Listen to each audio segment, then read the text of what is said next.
Hello friends. तो आज की हमारी स्टोरी एक ऐसे कैट के बारे में है जो अपने मालिक से बिछड़कर एक दूसरी सिटी में पहुंच जाती है और वहां उसका सामना एक ऐसे दोस्त से होता है जो उसे लाइफ जीने का एक नया तरीका सिखाता है। तो मूवी के शुरू में हम रूडोल्फ नाम के एक कैट को देखते हैं जो जापान के एक जीफू सिटी में रहता है और उसकी मालिक है रे नाम की एक लड़की। रे रूडोल्फ को बहुत प्यार करती है और घर में उसके कंफर्ट की हर चीज मौजूद है।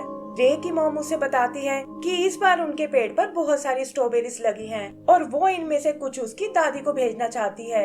रे बैग लेकर वहाँ के लिए निकलने लगती है और देखती है कि रूडोल्फ भी उसके साथ आना चाहता है, लेकिन वो उसे घर पर ही रहने को बोलकर निकल जाती है। रूडोल्फ भी बाहर की दुनिया को एक्सपीरियंस करना चाहता था, लेकिन गेट बंद होने के कारण वो रे के पीछे नहीं जा पाता। एक दूसरी कैट उसे वार्न करती है कि बाहर जाना बहुत खतरनाक है, लेकिन रूडोल्फ उसकी एक नहीं सुनता और एक पेड़ की मदद से छत पर चढ़ जाता है। वहाँ वो एक पहाड़ और उस पर चलती कुछ केबल कार्स को देखता है और सोचता है कि बाहर की दुनिया तो बहुत ही खूबसूरत है। तभी उसकी नजर गेट पर पड़ती है जिसे रे की मॉम शायद खुला छोड़ गई थी और वो इसका फायदा उठाकर वहाँ से बाहर निकल जाता है। थोड़ी दूर पर उसे रे नजर आती है, लेकिन इससे पहले कि वो उस तक पहुंच पाए एक साइकिल से टकराकर वो एक फिश बॉक्स में गिर जाता है। शॉप के मालिक को लगता है कि वो शायद उसकी मछलियां चुराने आया है और उससे बचने के लिए रूडोल्फ एक ट्रक की ओर छलांग लगाता है। तभी शॉप के मालिक की फेंकी हुई झाड़ू उसे आकर लगती है और इससे वो बेहोश हो जाता है। आँख खुलने पर वो देखता है कि ट्रक उसे सिटी से बहुत दूर ले आया है और थोड़ी ही देर में वो ट्रक अपने डेस्टिनेशन तक पहुँच जाता है। रूडोल्फ वहाँ से निकलकर भागने लगता है और देखता है कि यहाँ तो हर तरफ बहुत भीड़ है। तभी एक आवाज उससे पूछती है कि लगता है तुम एक स्ट्रे कैट हो जो इस सिटी में पहली बार आए हो। और रूडोल्फ देखता है कि सामने एक बड़ा सा टॉम कैट खड़ा हुआ है। वो कैट रूडोल्फ से उसकी फिश मांगता है, वरना उसके लिए बहुत बुरा होगा। और ये सुनकर रूडोल्फ डर जाता है। पता चलता है कि वो कैट तो बस उसे डराने की कोशिश कर रहा था और उसकी फिश उसे वापस करके वहाँ से जाने लगता है। तभी हम देखते हैं कि रूडोल्फ का एक्सीडेंट होने वाला है, लेकिन वो कैट टाइम पर आकर उसे बचा लेता है और पूछता है कि आखिर तुम्हें किस बात की जल्दी है। रूडोल्फ उसे अपनी कहानी सुनाता है कि कैसे वो अपने मालिक से बिछड़ गया है और साथ ही उस कैट से उसका नाम पूछता है। इस पर कैट उसे बताता है, वैसे तो मेरा नाम गोटालोट है, लेकिन लोग मुझे टाइगर के नाम से जानते हैं। फिर वो रूडोल्फ को अपने साथ एक टेम्पल में लेकर आता है जहाँ उसने अपना ठिकाना बनाया हुआ है और बताता है कि ये जापान का टोक्यो शहर है जो तुम्हारी सिटी जीफू से बहुत दूर है और तुम्हें वापस जाने के बारे में भूल जाना चाहिए। रूडोल्फ ये सुनकर उदास हो जाता है कि अब भला वो अपने घर वापस कैसे जा पाएगा और ये देखकर टाइगर उसे अपने साथ टेम्पल में ही रख लेता है। अगली सुबह वो उसे लेकर सिटी में जाता है और पता चलता है कि बाकी कैट्स उससे बहुत डरती हैं। फिर वो लोग एक कैफे के बाहर आते हैं जहाँ के वर्कर टाइगर को अच्छे से जानते थे और वो उन्हें ढेर सारा खाना देते हैं। इसी तरह वो एक एक करके कुछ और जगह भी जाते हैं और रूडोल्फ नोटिस करता है कि हर कोई टाइगर को अलग अलग नाम से बुला रहा है। वो उससे इसका रीजन पूछता है, जिस पर टाइगर कहता है कि हर किसी से मेरा एक अलग रिलेशन है और प्यार से वो जो नाम मुझे देते हैं मैं उसे एक्सेप्ट कर लेता हूँ, क्योंकि मुझे तो बस पेट भरने से मतलब है। तब रूडोल्फ कहता है कि तुम इंसानों को बहुत अच्छे से जानते हो और ऐसा लगता है जैसे तुम भी कभी एक पालतू कैट थे। ये बात टाइगर को बिल्कुल अच्छी नहीं लगती और वो रूडोल्फ को वहीं छोड़कर चला जाता है। आगे रूडोल्फ की मुलाकात बक नाम के एक और बिल्ली से होती है जो काफी देर से उसे फॉलो कर रहा था और वो उसे वार्न करता है कि तुम्हें टाइगर से सावधान रहना चाहिए क्योंकि उसके मूड का कोई भरोसा नहीं है। यहीं वो उसे डेविल नाम के एक डॉग के बारे में भी बताता है जो टाइगर का पुराना दुश्मन है और माना जाता है कि इससे खतरनाक डॉग पूरी सिटी में नहीं है। रूडोल्फ को अभी भी लगता है कि टाइगर तो एकदम शांत और अच्छे नेचर वाला है और तब बक उसे एक स्टोरी सुनाता है कि कैसे एक डोबरमैन ने सिटी में आतंक मचा रखा था और इससे कैट्स का जीना मुश्किल हो गया था, लेकिन टाइगर ने अकेले ही उससे पंगा ले लिया और उस डोबरमैन की बहुत पिटाई की। उसने उसका एक कान भी काट डाला और धमकी दी कि अगर वो फिर से यहाँ दिखाई दिया तो वो उसका दूसरा कान भी काट डालेगा। बक उसे ये भी बताता है कि टाइगर भी पहले एक पालतू कैट था और ये सुनकर रूडोल्फ को बहुत खुशी होती है कि उसने टाइगर के बारे में सही सोचा था। आगे हम उसे वापस टेम्पल में आते हुए देखते हैं जहाँ वो टाइगर से उसकी फाइट के बारे में पूछता है। टाइगर को ये सुनकर बहुत गुस्सा आता है कि रूडोल्फ इन सब बातों को मजाक में ले रहा है और वो उसे समझाता है कि एक स्ट्रे कैट को सरवाइव करने में बहुत मुश्किल आती है और तुम जैसी पालतू कैट ये कभी नहीं समझ सकती। तब रूडोल्फ उसे बताता है कि बक ने मुझे तुम्हारी सारी सच्चाई बता दी है कि कैसे तुम भी एक टाइम पर एक पालतू कैट थे। और ये सुनकर टाइगर उसे अपने साथ चलने को कहता है और उसे अपने मालिक का पुराना घर दिखाता है जो डेविल के घर के बगल में ही बना हुआ है। पता चलता है कि उसका मालिक अब अमेरिका शिफ्ट हो गया है, लेकिन जाने से पहले वो उसे इंसानों की भाषा को पढ़ना सिखाना चाहता था ताकि वो अकेले भी यहाँ सरवाइव कर सके। इसके लिए उसने बहुत मेहनत की और जल्दी ही वो इंसानों की लैंग्वेज को पढ़ना सीख गया। रूडोल्फ उससे इसके फायदे के बारे में पूछता है और टाइगर बताता है कि वैसे तो इसके बहुत से फायदे हैं, लेकिन सबसे अच्छा है इंसानों के मेन्यू को पढ़ पाना, जिससे पता चल जाता है कि आज कहाँ कौन सी डिश बनने वाली है। वहाँ से निकलते हुए उनका सामना डेविल से होता है जो टाइगर का मजाक उड़ाने लगता है कि शायद तुम यहाँ खाना ढूंढने आए हो और चाहो तो मेरा बचा कुचा खाना खा सकते हो। टाइगर को ये बात बिल्कुल अच्छी नहीं लगती, लेकिन वो बिना कुछ कहे वहाँ से चला जाता है। रूडोल्फ को भी डेविल की बात बहुत बुरी लगती है, लेकिन टाइगर उसे बताता है कि एक टाइम पर हम दोनों दोस्त हुआ करते थे, लेकिन अब वो मुझे नीचा दिखाने का कोई मौका नहीं छोड़ता। आगे वो रूडोल्फ और बक के साथ एक क्लासरूम में जाता है जहाँ वो एनिमल से रिलेटेड एक बुक को देखते हैं और टाइगर उन्हें उस बुक को पढ़कर दिखाता है। वो आंखें बंद करके उन्हें इमेजिन करने को कहता है और देखते ही देखते वो एनिमल्स की दुनिया में पहुंच जाते हैं जहाँ टाइगर एक एक करके उन्हें सभी एनिमल्स के बारे में बताता है। रूडोल्फ उसे ये स्किल खुद को भी सिखाने को बोलता है और टाइगर उससे प्रॉमिस लेता है कि वो इसे बीच में छोड़कर नहीं जाएगा। उस दिन से वो रूडोल्फ को सिखाना शुरू कर देता है और दिखाता है कि कैसे उसने एक टीचर को अपना दोस्त बनाया हुआ है जिसके थ्रू वो स्कूल की लाइब्रेरी तक जा सकता है। ऐसे ही एक दिन रूडोल्फ की नजर लाइब्रेरी में चल रहे टीवी पर जाती है जहां उसे अपनी सिटी का पहाड़ और वो केबल्स कार दिखाई देती हैं और वो टाइगर को बताता है कि मेरी ओनर इसी सिटी में रहती है। टाइगर देखता है कि ये तो जीफू सिटी के बारे में है और वो एक ग्लोब पर रूडोल्फ को उसकी लोकेशन दिखाता है। रूडोल्फ को डिस्टेंस के बारे में कोई नॉलेज नहीं थी और उसे लगा कि जीफू सिटी तो इस जगह से बहुत करीब है, लेकिन टाइगर उसे समझाता है कि ये तो बस एक नक्शा है और असल में तो इसके लिए तुम्हें बहुत लंबा सफर तय करना होगा जो एक कैट के लिए इम्पॉसिबल है। लेकिन रूडोल्फ उसकी एक नहीं सुनता और उसकी और बक के मना करने के बावजूद भागकर सामने खड़े एक ट्रक में चढ़ जाता है। टाइगर देखता है कि ये तो एक फ्रीजर ट्रक है और वो बक को लेकर उसे बचाने निकल पड़ता है।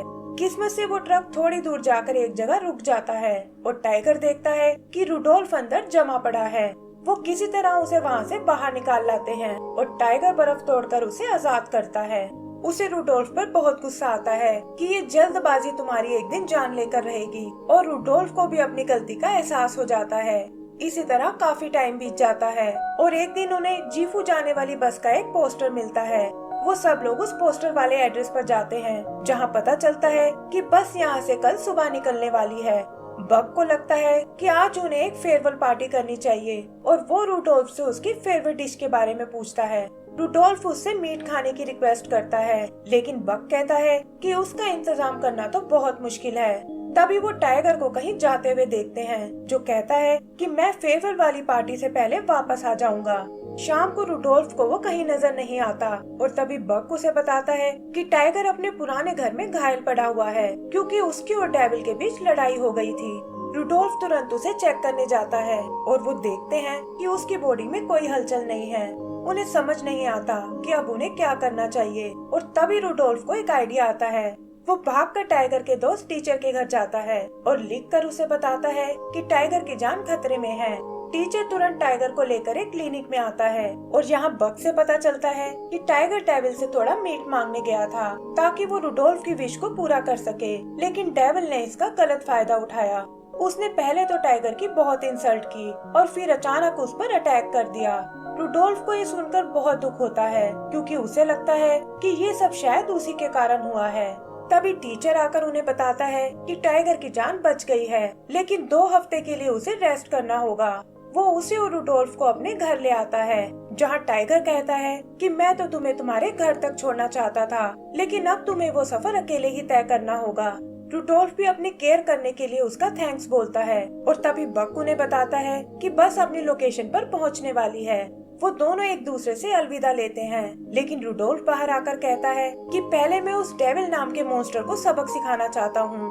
वो डेविल के पास आकर उसे चैलेंज करता है और कहता है कि मैं यहाँ टाइगर का बदला लेने आया हूँ। डेविल गुस्से में उस पर अटैक कर देता है और ऐसा लगता है जैसे रुडोल्फ ने अपने लिए मुसीबत मोल ले ली है, लेकिन डेविल उसके साइज और फ्लेक्सिबिलिटी का मुकाबला नहीं कर पाता और भागते हुए एक पूल में जा गिरता है। वो देखते हैं कि डेविल को तैरना बिल्कुल नहीं आता और उसे बचाने से पहले वो प्रॉमिस लेते हैं कि आगे से वो किसी को बुली नहीं करेगा। फिर वो एक स्टिक पकड़कर उसकी हेल्प करते हैं और रुडोल्फ उसे वार्न करता है कि अगर अगली बार ऐसा किया तो मैं तुम्हारे कान काट डालूंगा। रुडोल्फ वापस टाइगर के पास आता है और कहता है कि जब तक तुम ठीक नहीं हो जाते मैं तुम्हें छोड़कर कहीं नहीं जाऊंगा। इसी तरह कुछ और टाइम बीत जाता है और हम देखते हैं कि टाइगर भी अब पहले से बेहतर हो गया है।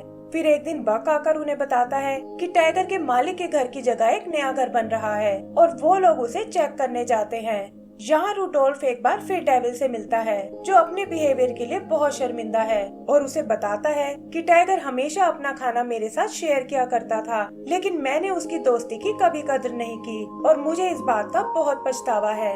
वो रुडोल्फ को अपना कुछ स्पेशल खाना देता है और कहता है कि ये तुम जाकर टाइगर को दे देना और कहना कि डेविल उससे माफी मांगना चाहता है। रुडोल्फ भी ऐसा ही करता है और टाइगर भी उसकी बात मान जाता है। फिर वो उसे एक शॉप तक लेकर जाता है और बताता है कि यहाँ से एक गाड़ी हाईवे तक जाने वाली है और तुम उसकी मदद से अपने घर जा सकते हो। रुडोल्फ ये सुनकर थोड़ा उदास हो जाता है, लेकिन टाइगर कहता है कि मैंने तुम्हें लाइफ के बारे में बहुत कुछ सिखाया है और मुझे उम्मीद है कि तुम मुझे डिसअपॉइंट नहीं करोगे। आगे वो उसे गाड़ियों के नंबर प्लेट्स पढ़ना सिखाता है ताकि वो जान सके कि कौन सी गाड़ी किस सिटी की है और उसी हिसाब से उन्हें चेंज कर सके। उस रात वो डेविल के यहाँ एक पार्टी करते हैं जहाँ टाइगर सबको बताता है कि वो भी अपने मालिक के पीछे अमेरिका जा रहा है और ये सुनकर वो सब चौंक जाते हैं। टाइगर कहता है कि मालिक ने ये घर बेच दिया है, जिसका मतलब वो कभी वापस नहीं आएगा और वैसे भी मैं अपनी लाइफ को एक मकसद देना चाहता हूँ। डेविल को ये सुनकर बहुत दुख होता है कि वो एक बार फिर अपने दोस्त को नहीं खोना चाहता, लेकिन टाइगर की खुशी के लिए वो मान जाता है। अगले दिन रुडोल्फ अपनी जर्नी शुरू करता है और हम देखते हैं कि नंबर प्लेट पढ़ने से उसे बहुत हेल्प मिल रही है। फिर अचानक उसकी एक गाड़ी पंक्चर हो जाती है, जिससे उसे आगे का रास्ता पैदल ही तय करना पड़ता है और जल्दी ही उसकी हिम्मत जवाब देने लगती है। तभी उसे टाइगर की कही बात याद आती है कि वो बीच में हार नहीं मान सकता और ये सोचकर वो एक बार फिर आगे बढ़ने लगता है। तभी उसे वो पहाड़ और वो केबल कार नजर आती हैं और वो समझ जाता है कि वो अपनी सिटी में आ पहुंचा है। वहाँ से भागता हुआ वो सीधा अपने घर आता है, लेकिन देखता है कि वहाँ तो उसके जैसी ही एक और कैट है। पता चलता है कि उस कैट का नाम भी रुडोल्फ है, जिसे रे 1 साल पहले ही लाई है और वो असल में रुडोल्फ का ही छोटा भाई है। उसका भाई बताता है कि कैसे रे की फैमिली बस एक ही कैट अफोर्ड कर सकती है और ये सुनकर रुडोल्फ को बहुत दुख होता है। फिर वो वहाँ से जाने का प्लान करता है और अपने भाई से कहता है कि अब तुम इस लाइफ को अच्छे से एंजॉय कर सकते हो। आगे हम उसे वापस टोक्यो की ओर जाते हुए देखते हैं, क्योंकि उसे भी अपनी लाइफ का मकसद मिल चुका था और जल्दी ही वो टेम्पल तक पहुंच जाता है। वहाँ उसे कोई नजर नहीं आता और उसे लगता है कि टाइगर शायद अमेरिका चला गया है। ये सोचकर वो उदास हो जाता है और तभी हम देखते हैं कि टाइगर और बक वहाँ उससे मिलने आए हैं। रुडोल्फ उसे देखकर बहुत खुश होता है और बताता है कि अब मैं तुम्हें छोड़कर कहीं नहीं जाऊंगा और ये कहकर वो रोने लगता है। आगे टाइगर उसे बताता है कि मैं तो अमेरिका जाने ही वाला था, लेकिन फिर मुझे पता चला कि मेरा मालिक सिटी में वापस आ गया है और ये घर भी उसने अपने लिए ही बनवाया है।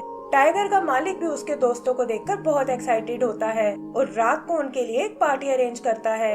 यही वो लोग डेविल को भी देखते हैं, जिसने अब तैरना सीख लिया है और ये देखकर उनको बहुत अच्छा लगता है। टाइगर रुडोल्फ से कहता है कि स्ट्रे होने या ना होने से कोई फर्क नहीं पड़ता, बस अच्छे दोस्तों का साथ होना चाहिए। और इसी के साथ हमारी ये मूवी खत्म हो जाती है। तो दोस्तों, अगर आपको ये मूवी पसंद आई हो तो प्लीज हमें लाइक एंड सब्सक्राइब करना ना भूलें। Thank you.